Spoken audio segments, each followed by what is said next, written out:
News Tamil கழுகு. கால் வைக்கிற இடத்துல எல்லாம் கண்ணிவடி வச்சா என்னதான் பண்றதுன்னு ரொம்ப நெருக்கமானவங்க கிட்ட நொந்துக்கிட்டாராம் எடப்பாடி பழனிசாமி.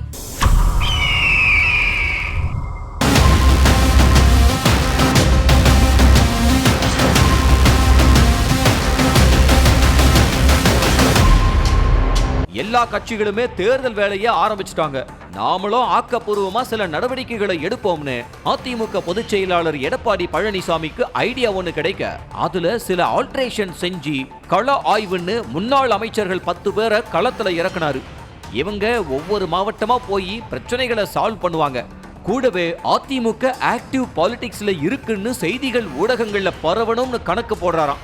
கூட்டணி கட்சிகள் 50 கோடி 100 கோடின்னு கேட்கிறாங்கன்னு திண்டுக்கல் சீனிவாசன் யதார்த்தமா பேசுனது பிரச்சனையை ஏற்படுத்தினதுனால எடப்பாடி பழனிசாமி டென்ஷன் ஆகியிருக்காராம். மூத்த நிர்வாகியா இருக்காரு, எதுவும் சொல்லவும் முடியல. கட்சியோட பொருளாளரா இருந்துகிட்டு இப்படி பொறுப்பே இல்லாம நடந்தா நானும் என்னதான் பண்றது அப்படின்னு நொந்து போயிடுறாராம்.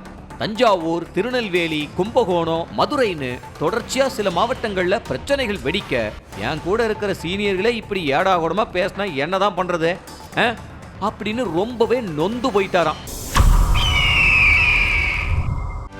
செய்திகளை உடனுக்குடனும் துல்லியமாகவும் தெரிந்து கொள்ள சப்ஸ்கிரைப் பண்ணுங்க.